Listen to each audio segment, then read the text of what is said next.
Good morning. This is Rihanna Basor, and this is Creating a One-Woman Show, the Emily Dickinson Project. It is day 27. Ooh.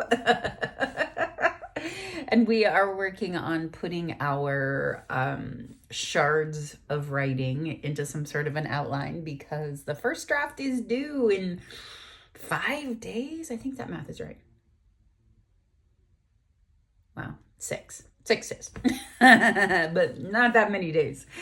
I was doing my morning pages this morning and feeling a couple of things about this. One is like I could really see a version of me where it's like I'm all over the room and I'm this and I'm that. And I realized it would be hard to film for you guys. That it wouldn't be interesting to have that wide shot so you saw me moving around like a frenetic little ball, but at the same time, I want to honor the process. So I thought that was interesting. I'm feeling less like that is valuable, but I'm open to that needing to be done at some point. I also was really feeling like it's kind of a puzzle. I've gotten into the New York Times like Wordle and those kind of things lately, and the one called Connections I find particularly challenging, and yet there is a way, if I just move them around enough and soften my eyes enough, I can track the patterns. And there is a way I feel that way about this first draft. Like if I can just finesse enough, the pattern will reveal itself to me. Maybe not, but I feel like there's something there. So anyway, I'm excited to jump in. So let's just see what happens. No attachments, right? We haven't had a rough match in a while, so I will take it.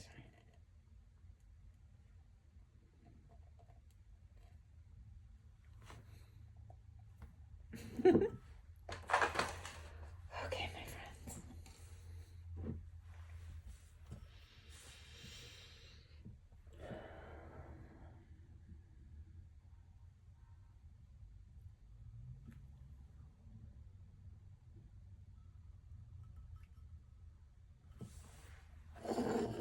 It's interesting because I was asking, the LLM or whatever they're called, the large model learning or whatever they're called, the AI bot. And I was asking it some of the structures for one person shows, and it was actually a really cool list. And I look forward to examining it on a different day. It's not the vibe for today, but so many of those were already things I was working on. So I thought that was really interesting. The instincts are there. Doesn't make it a story, but I can feel energetically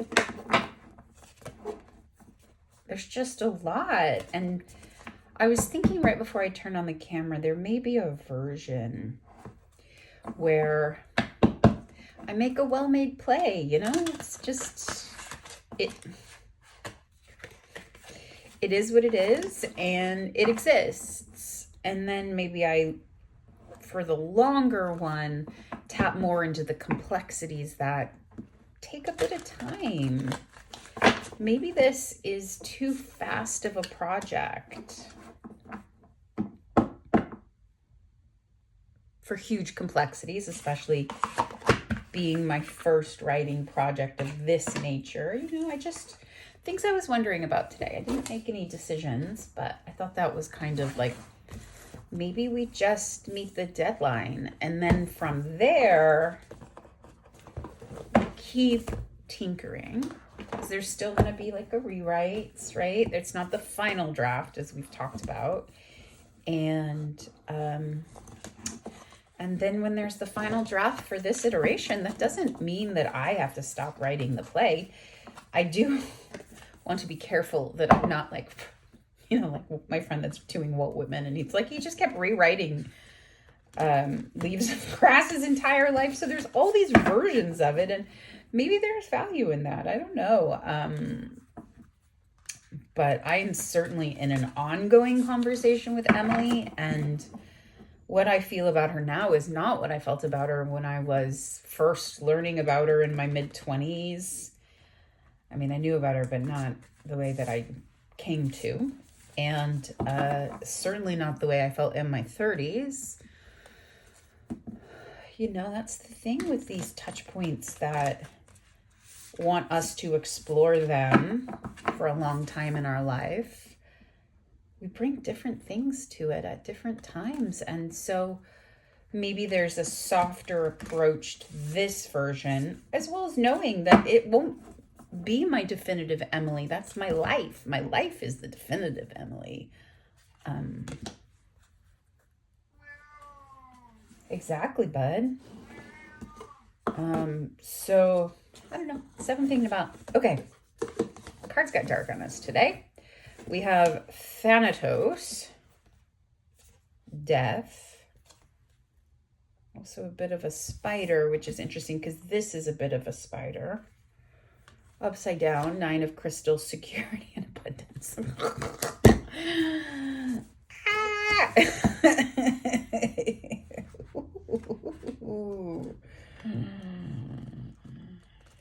You know, the other thing my little chatbot said is that it wasn't one thing in Emily's life.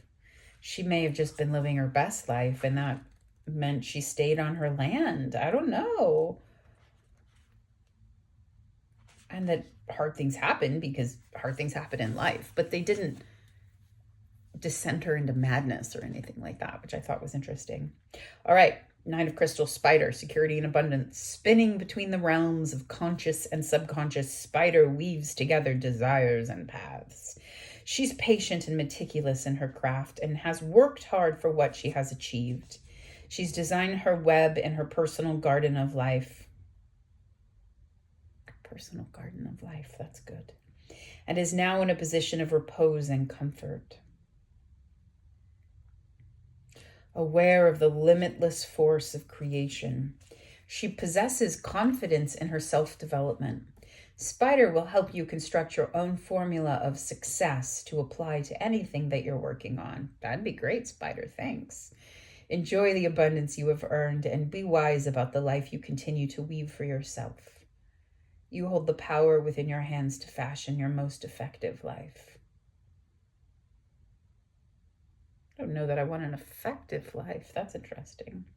Keywords: rewards, great abundance, focus, comfort, discipline, realizing goals, self-sufficiency, protection, possessions. Reversed: when you feel as though you're entangled in a wearisome situation, meditate to center yourself and seek inner guidance. Realign yourself with your heart's true desire. Overworking, recklessness, impatience, disappointment. Okay, cards, not playing. Center myself. And what was it? Align with my true intentions, right? Yeah. Heart's true desire. Well, my heart's true desire is to write an awesome play that lifts up Emily as the heroine of her life. That's my intention. No victim, no mad woman of Charlotte, you know, strong, smart lady figuring it out in her time.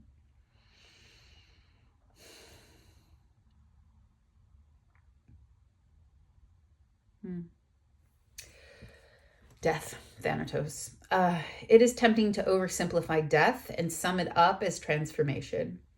But the true archetypal resonance of Thanatos cannot be easily assimilated or contained. Death is ongoing and omnipresent. An eternal response to the gift of birth, witnessing the ending of another being. Creature, phase, or stage has deep consequences for the psyche. It's true.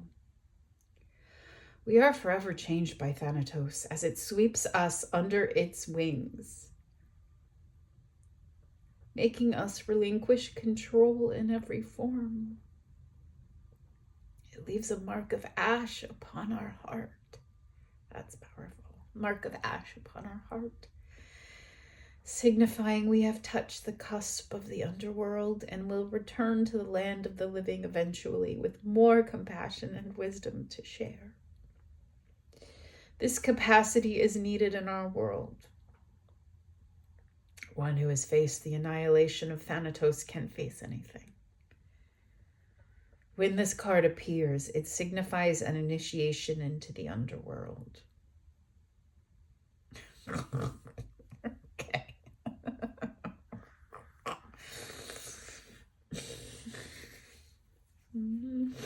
There are those with a great gift for navigating Thanatos energy. Thankfully, we find these generous souls in emergency rooms, hospitals, hospice centers, and the like.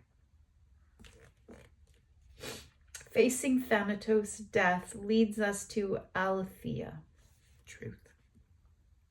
When light, grieving, mourning, bearing witness to all that is. When dark, fear or insensitivity to old age, illness, the dying. Go Deeper the Mower by Philip Larkin. Oh, man.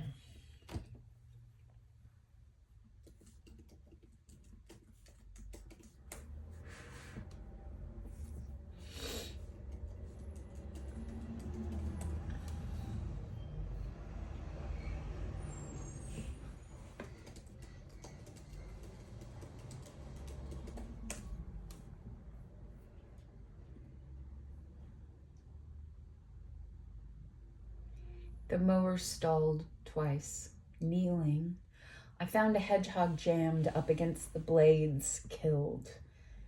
It had been in the long grass. I had seen it before and even fed it once. Now I had mauled its unobtrusive world unmendably. Burial was no help. Next morning I got up and it did not. The first day after a death, the new absence is always the same. We should be careful of each other. We should be kind while there is still time. It's a beautiful poem. Unmendably, what a great word.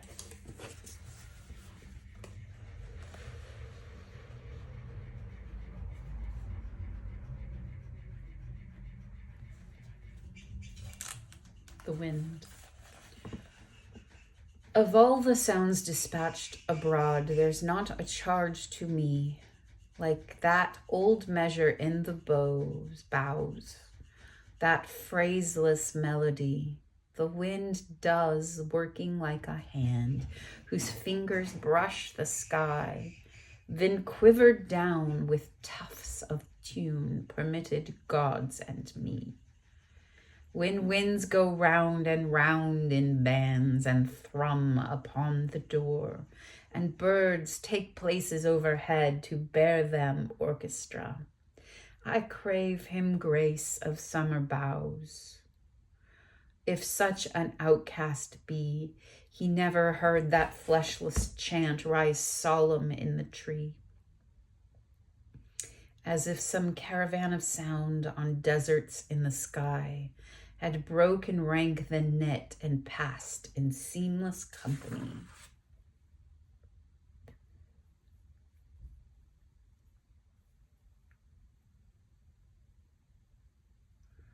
Of all the sounds dispatched abroad, there's not a charge to me like that old measure in the boughs, that phraseless melody the wind does.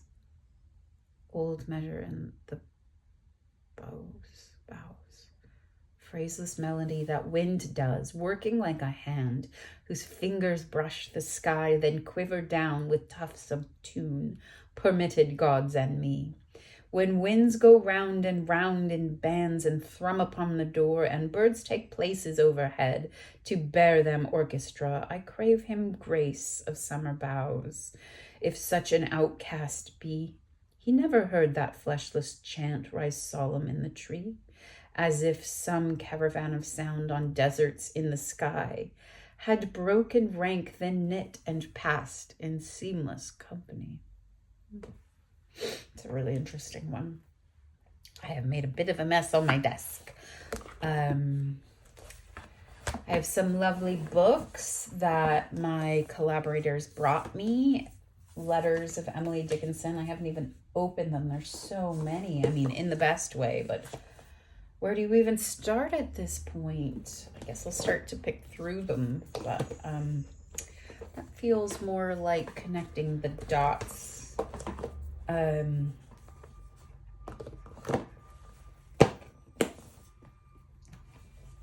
In a later draft, but I'm sure they're going to ask me, but where are the Emily poems and letters? And it's like, I'm trying to find mine first. I'm already tired, friends. So that Thanatos thing took it out of me. Man, I am like gobsmacked. So we better get working before something else happens.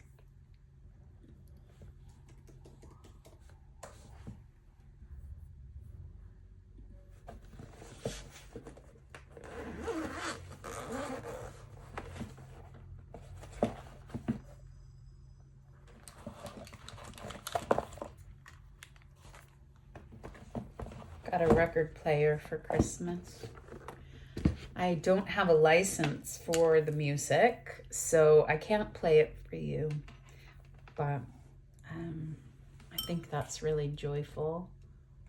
And I can't wait to start to fill my house with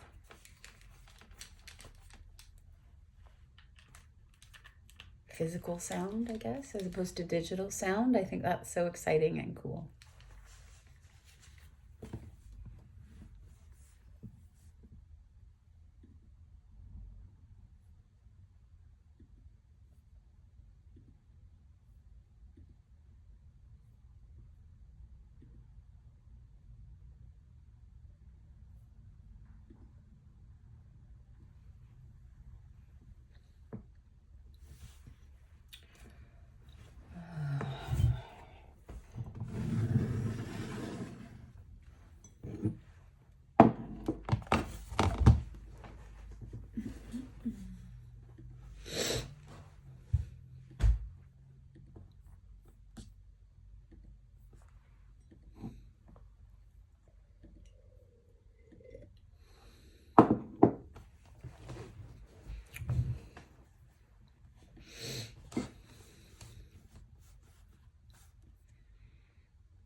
Buddy.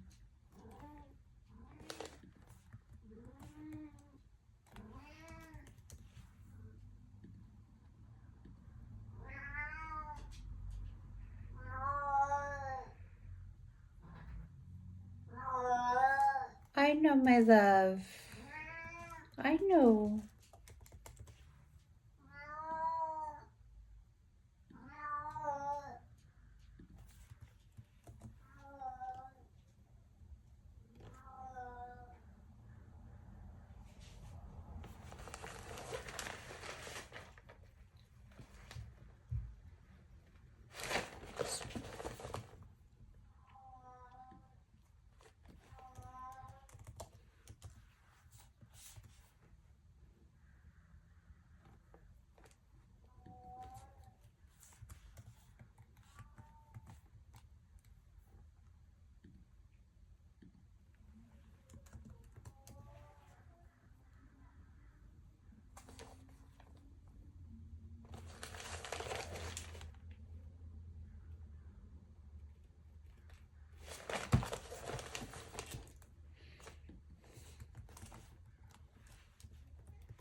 I don't know where he is.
Well, my friend, I don't think that my hungry cat will let us work much more. We did work longer than our Pomodoro method, and I got about 3 fragments organized.